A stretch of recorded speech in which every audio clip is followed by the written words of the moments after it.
안녕하세요. 김성길 목사와 함께하는 GTS 말씀 묵상 시간입니다. 오늘은 8번째 주간의 둘째 날 묵상입니다. 둘째 날 묵상의 주제는 중요한 것 찾기가 되겠습니다. 여러분의 인생에서 가장 중요하다고 생각되는 것은 무엇인가요? 오늘 하루를 살면서 가장 중요하게 생각해야 될 것은 무엇인가요? 오늘 내가 업무를 처리하는 데 있어서 역시 가장 중요하게 여기고 해야 될 것은 무엇인가요? 만약에 다윗이라는 사람에게 당신의 인생에서 가장 중요한 것이 무엇입니까? 라고 묻는다면 다윗은 아마도 하나님의 뜻을 따라가는 것입니다. 라고 대답을 할 겁니다.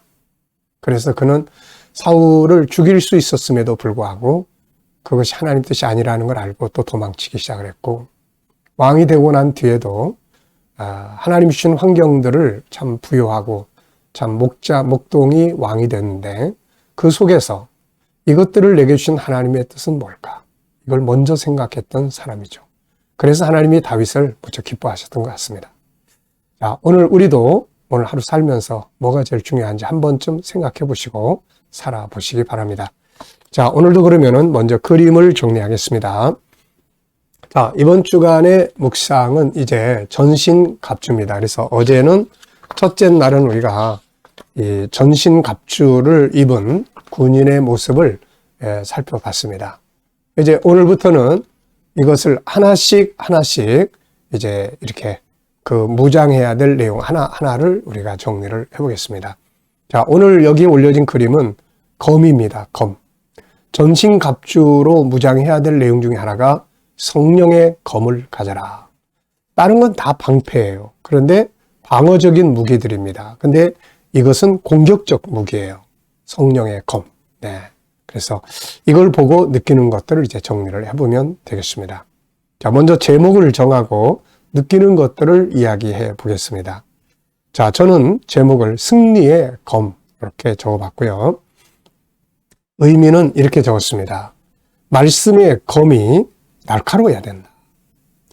우리가 하나님의 말씀을 듣고 배우지만 이거 사용하는 것이 약하면 지식으로밖에 안 남죠. 근데 말씀 하나하나를 제때에 싹 빼가지고 유혹이 올 때 혹은 낙심될 때 뭐 여러 가지 시련이 올 때 말씀의 검을 딱 빼가지고 사용을 한다면 이것으로 세상을 이길 수가 있는 거죠. 그래서 말씀의 검이 녹슬어가지고 칼집에서 빼려고 그러는데 이가 안 나온다네. 그러면 안 되잖아요. 말씀의 검이 날카로워야 된다. 두 번째는 분석입니다. 보이는 것과 보이지 않는 것. 자, 우리가 문제를 만났을 때 문제라는 건 눈에 보이는 거예요. 그런데 이제 답은 보이지 않는 영역에 있습니다. 그래서 우리가 문제를 만났을 때 보이는 부분만 보고 낙심하지 말고 보이지 않는 곳에 있는 답을 찾는 노력을 해야 합니다. 그러면 답은 반드시 있게 되는 거거든요. 자, 여기서는 이제 눈에 보이는 것은 우선 큰 칼과 칼집, 작은 칼과 칼집, 검에 대한 말씀, 글씨가 있습니다. 자, 보이지 않는 부분 속에는 뭐가 있을까요? 네, 말씀의 주인이신 하나님, 예수님, 성령님, 그리고 성경 66권, 그리고 사용의 방법, 그리고 결과, 네, 이런 게 들어 있습니다. 하나님께서 말씀을 주시면서 이거 이렇게 사용을 해라 하고 사용의 방법들도 말씀을 많이 해주셨죠. 예를 들면 신명기 6장을 보면은 말씀을 마음에 새겨라. 또 손등에, 손목에, 이마에 매라. 또 문 지방에, 문 설주에 문에다가 붙여라. 왜냐하면 늘 가까이서 보라는 이야기죠. 또 여호수아서 1장 같은 경우는 묵상해라. 네. 그러면 형통한다. 이런 것들이 말씀을 사용하는 방법들입니다. 그래서 우리가 하나님의 말씀을 가지고 있을 뿐만 아니라 사용하는 방법들을 잘 알아서 그걸 아주 제때 적재적소에 사용하는 게 중요하죠. 자, 세 번째입니다. 그림에서 가장 중요한 것은 무엇인가요? 저는 말씀을 사용해야 된다 이렇게 적어봤어요. 사용하지 못하는 말씀은 그냥 그림의 떡입니다. 그냥 책 속에 있는 글씨에 불과한 거예요. 근데 이 말씀을 사용할 수 있을 때는 이 말씀이 능력을 만들어내는 거죠. 자, 연상법 훈련하기입니다. 이 칼 혹은 하나님의 말씀 그러면 뭐가 떠오르나요? 네, 저는 몇 가지 적어봤는데요. 우선 첫째는 에베소서 6장 성령의 검, 우리 전신갑주 이야기하면서 나타난 말씀. 그 다음에 이걸 실제로 사용하시는 것에 모델이 되어주신 분이 바로 예수님이죠. 그래서 마태복음 4장 마귀의 시험을 받을 때 예수님은 항상 기록되었으되 하나님의 말씀의 검을 뽑아가지고 마귀의 유혹을 물리쳤던 거죠. 자, 또 시편 119편 105절 주의 말씀은 내 발의 등이요 내 길을 비칩니다. 말씀이 우리의 인생을 이끌어주는 거죠. 그리고 제 인생을 이끌어주었던 정말 제 인생에 중요한 영향력을 미쳤던 성경 구절들 쭉 생각해 봤습니다. 요한복음 3장 32절이 바로 중국운동을 만들게 됐고 창세기 12장 2절로 3절이 제 인생을 이렇게 선교적 인생, 우리 교회가 탄생하게 만들어줬고 창세기 1장 27절, 28절 이 말씀이 바로 이 G7이라고 하는 프로그램을 만들어내게 했습니다. 참 이게 제 인생에 이끌어준 말씀들이에요. 너무너무 감사한 일이죠. 자, 상상력 키우기입니다. 이 그림을 가운데 두시고 앞에는 어떤 그림을 그리면 좋을까요? 또 뒤에는 어떤 그림을 그리면 좋겠습니까? 저는 앞에는 적이 나타나는 장면을 그려볼 것 같아요. 내 앞에 탁 나타나는 어려운 환경, 유혹, 사탄의 역사, 이런 것들. 그리고 현재 말씀의 검을 쫙 뽑는 것. 그 다음에 다음은 승리의 모습을 그려볼 수 있을 것 같습니다. 자, 오늘도 잊지 말아야 될 질문. 미래를 어떻게 살고 싶은가요? 그렇다면 지금 무엇을 해야 할까요? 저는 오늘도 또 쭉 적었습니다. 앞으로 내 인생의 미래를 오늘도 이렇게 살지만 앞으로 미래도 이렇게 살 수 있도록 하나님께 기도하고 또 간절히 소원하고 준비하고 있습니다. 자, 여러분들도 오늘을 열심히 사시지만 또 미래를 어떻게 살았으면 좋겠는지 한번 쭉 기획하시면서 인생을 만들어 가보시기 바랍니다. 자, 오늘 본문 말씀 또 다 같이 읽어보도록 하겠습니다. 오늘 본문은 구조는 4, 5예요.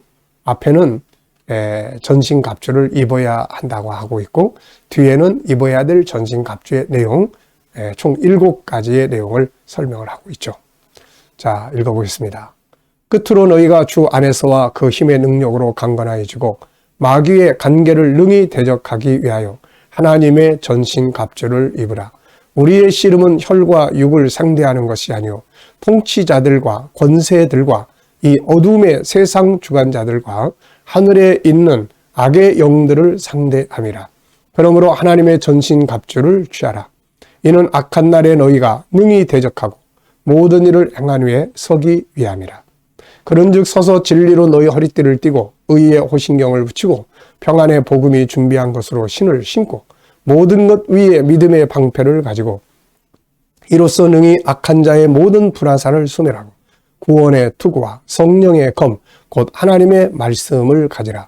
모든 기도와 간구를 하되 항상 성령 안에서 기도하고 이를 위하여 깨어 구하기를 항상 힘쓰며 여러 성도를 위하여 구하라. 아멘.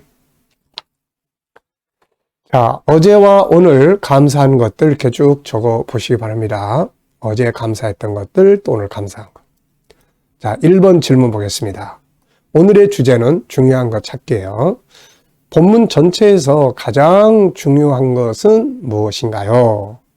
네, 저는 승리자가 되어야 한다. 요걸 적어봤어요. 제일 중요한 건 승리자가 돼야 돼요. 우리가 하나님 앞에 다 서게 되는데 실패자로 쓰면 안 되잖아요. 패배자로 쓰면 안 되고 승리자로 서야 합니다. 그렇게 하기 위해서는 전신갑주를 입어야 된다. 자, 10절로 12절에서 가장 중요한 것은 무엇인가요? 10절로 12절을 보면은 끝으로 너희가 주 안에서와 그 힘의 능력으로 강건하여지고 마귀의 관계를 능히 대적하기 위하여 하나님의 전신갑주를 입으라. 우리의 씨름은 혈과 육을 상대하는 것이 아니요 통치자들과 권세들과 어둠의 세상 주관자들과 하늘에 있는 악의 영들을 상대하리라. 이 말씀에서 가장 중요한 단어나 의미나 내용을 적어보시면 되겠습니다. 저는 두 가지를 적었어요. 첫째, 주 안에서 그의 힘의 능력으로 강건해야지 한다. 우리가 딴 걸로 강해지면 안 돼요. 뭐 방탕과 타락으로 강해지거나 막 폭력적인 것이 강해지거나 이런 걸로 강해지면 안 됩니다. 우리는 예수 안에서 그분의 힘의 능력으로, 예수님의 능력으로 강해져야 하는 거죠. 자, 두 번째는 우리의 싸움의 대상은 바로 사람이 아닙니다. 그래서 우리 성도들은 사람을 대상으로 살면 안 되고 하나님을 대상으로, 싸움은 마귀를 대상으로 싸워야 하는 거죠. 영적인 것들이 우리 싸움의 대상이에요. 자, 세 번째입니다. 13절로 15절에서 가장 중요한 것은 뭔가요? 13절로 15절. 그러므로 하나님의 전신갑주를 취하라. 이는 악한 날에 너희가 능히 대적하고 모든 일을 행한 후에 서기 위함이라. 하나님 앞에 서는 거죠. 우리가 에베소서 처음 출발할 때 에베소 1장 4절 6절 하나님 우리를 선택하신 목적은 그 앞에 거룩하고 흠이 없는 사람으로 세우시기 위함이다. 이런 말씀 기억하실 거예요. 바로 계시록 7장 9절에 우리가 그 보좌 앞에 다 서게 됩니다. 그런데 승리자로 서야죠. 그런즉 서서 진리로 너희 허리띠를 띠고 의의 호신경, 이 의의 호신경이라는 건 이 가슴을 막아주는 방패인데요. 이것은 바로 믿음으로 의롭게 된 성도들의 거룩한 삶을 이야기를 합니다. 거룩한 삶. 그러니까 하나는 예수의 십자가로 거룩하게 된 나의 이 신분, 또 하나는 성령의 감동으로 거룩하게 사는 삶. 죄를 많이 지면 마귀가 우리를 자꾸 조롱을 합니다. 그래서 우리가 마귀 앞에 쓸 때는 십자가의 은혜로 난 거룩하게 됐어 라는 것을 확실하게 딱 가져야 이길 수가 있다. 그런 이야기죠. 자, 그러면은 13절로 15절에서 중요하다고 여기는 건 무엇인가요? 자, 저는 승리자로 그 앞에 서야 된다. 승리자로. 이 이야기 적었고요. 또 하나는 전신갑주를 입어야 되는데 여기서 세 가지의 입어야 될 무기들을 다루고 있습니다. 다 방어적 무기들이에요. 하나님 말씀으로 허리에 띠를 다 띠어야 돼요. 진리의 확신을 가져야 되는 거죠. 말씀의 확신이 없으면은 시험이 올 때 넘어집니다. 그 다음에 의의 호신경, 아까 이야기했죠. 믿음으로 의롭게 됐다고 하는 확신. 그 다음에 평안의 복음. 항상 준비된 마음. 복음이 준비되어 있어야 돼요. 그래서 다니다가 누군가에게 복음도 말해줄 수 있고 또 미리 평안함으로 준비되면 실수도 적게 합니다. 이런 걸로 준비해야 된다는 거예요. 자, 네 번째입니다. 16절로 18절에서 가장 중요한 건 무엇인가요? 16절로 18절. 모든 것 위에 믿음의 방패를 가지고 이로써 능히 악한 자의 모든 불화살을 소멸하고 구원의 투구와 성령의 검, 곧 하나님 말씀을 가지라. 모든 기도와 간구를 하되 항상 성령 안에서 기도하고 이를 위하여 깨어 구하기를 항상 힘쓰며 여러 성도를 위하여 구하라. 자, 여기서 이제 전신갑주의 남은 내용 세 가지를 이야기를 합니다. 자, 믿음의 방패. 믿음으로 적이 화살을 탁 쏘면은 이걸 딱 막아낼 수 있어야 되는 거죠. 그러니까 방어의 무기가 없으면은 적이 공격할 때 다 그냥 당해버리는 거예요. 남의 말 한마디에 그냥 시험 들고, 상처받고. 근데 방패가 탁 있는 사람은 이걸 막아낼 수 있는 거죠. 그 다음에 이제 구원의 투구입니다. 이게 흔들려 버리면 이제 안 되죠. 저도 청년 때에 이 구원의 확신에서 흔들려 버리니까 막 믿음이 다 사라져 버리는 거예요. 그래서 구원의 투구를 쓰기 위해서는 성령으로 거듭남 필요하고 또 구원과 관계된 말씀들을 내가 항상 암송하고 확신하는 것이 아주 중요해요. 그 다음에 이제 공격용 무기가 소개됩니다. 성령의 검, 하나님의 말씀. 이거는 공격용 무기예요. 자, 그 다음에 이제 이 기도와 모든 간구. 이거는 어떻게 보면은 우리가 전쟁 치를 때 포병의 지원 사격, 미사일 지원 사격 이런 것 같은 거예요, 이게. 그래서 우리가 전신갑주를 잘 무장해도 마지막은 기도로 이길 수 있어야 된다는 거죠. 그래서 7가지의 우리가 입어야 될 무기를 잘 기억해야 합니다. 자, 6번째입니다. 본문을 볼 때 내 삶에서 가장 중요하게 여겨야 할 건 무엇인가요? 여러분들은 여러분의 인생에서 가장 중요하게 여겨야 할 것이 뭐라고 생각하십니까? 저는 영적으로 강해져야 된다. 이렇게 적었어요. 영적으로 강해져야 한다. 그래서 제가 이제 그 그림 분석 마지막에 미래를 어떻게 살고 싶으신가요? 이 내용을 적을 때 저는 7가지를 항상 적습니다.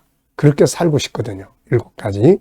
그 중에 첫 번째가 영성, 강한 영성이에요. 나이가 들어갈수록 영성이 약해지면은 안 돼요. 왜냐하면 나이가 들어갈수록 자꾸 세상 것들하고 이렇게 멀어져 가잖아요. 자식들도 커서 다 이제 밖으로 나가고, 또 세상의 일들도 자꾸 줄어들고, 그리고 육체의 연약함도 자꾸 나타나고.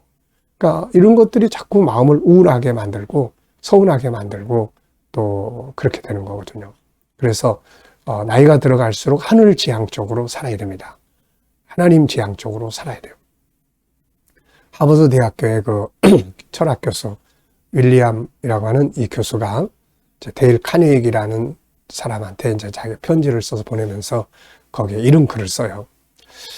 내가 나이가 들어갈수록 정말 하나님이 나에게 필요하다는 것을 절실하게 느끼게 되네. 이런 말을 써요. 이게 맞는 말이거든요. 그래서 괜히 뭐 우울해하고 뭐 자식 생각하고 세상 생각하면서 뭐 배신감 느끼고 소라 이런 거 할 필요 없어요. 어차피 인생은 다 그렇게 가기 때문에 그렇습니다. 그래서 나이가 들어갈수록 영적으로 더욱 강해져야 된다 하는 거예요. 자, 오늘의 기도문은 IQ 기도문 2번째 생각법입니다. 인간은 생각하는 만큼 살게 돼 있어요. 그래서 생각을 잘 할 수 있어야 합니다. 우리의 삶의 변화를 만들려면 생각을 바꾸면 변화가 옵니다. 자, 그래서 여기에 진짜 천재들의 생각법을 써놓은 거예요, 이거.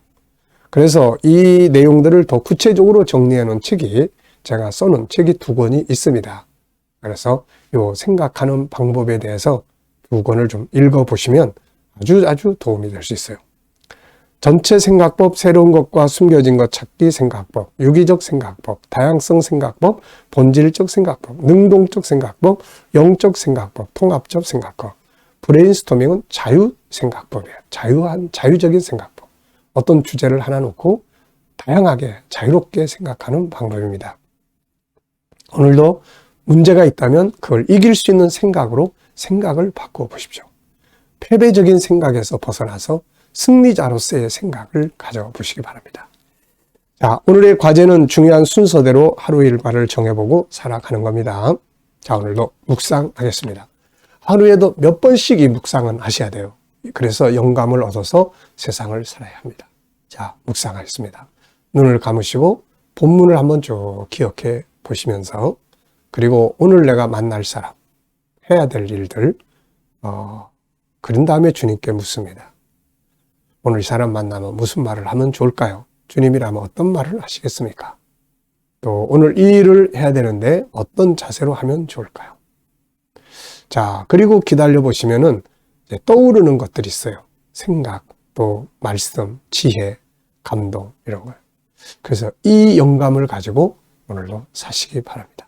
저는 2가지를 적었어요. 오늘 사람도 만나야 되고 또 어떤 일들도 해야 될 때 2가지.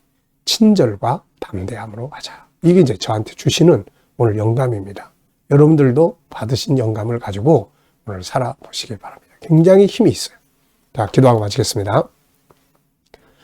오늘도 묵상과 함께 시작하게 하심을 감사합니다. 주신 말씀들 가지고 승리하게 하여 주옵소서. 오늘도 우리 자녀들, 친척들, 동료들, 믿지 않는 자들 다 주께 돌아와 구원받게 하여 주시고, 오늘도 성도들과 자녀들, 일하는 직장과 사업장마다 형통케 하시고, 새로운 일터를 구하는 자들에겐 좋은 일터들이 준비되게 하시고, 주님, 병원과 가정에서 치료받는 교우들, 저희들의 연약함을 도와주셔서 속히 강건케 하여 주옵소서. 암 치료받는 성도들, 암세포들이 주의 성령으로 소멸되게 하시고 주여 불타 없어지게 하여 주시옵소서. 주님, 항암제들이 저희에게 잘 맞을 수 있도록 도와주시옵소서. 오늘 이 나라와 민족이 함께 하시고 이 나라를 통치하는 지도자들에게 지혜 주셔서 나라를 건강하게 바르게 이끌어가게 하여 주시고 세계 곳곳에 있는 선교사님들과 저들의 사역 가운데 함께 역사하여 주옵소서. 오늘도 IQ 생각법 주님 우리에게 생각 잘 할 수 있게 하셔서 놀라운 믿음의 생각이 기적을 만드는 것을 경험하게 하여 주옵소서. 감사하며 예수님의 이름으로 기도하옵나이다. 아멘.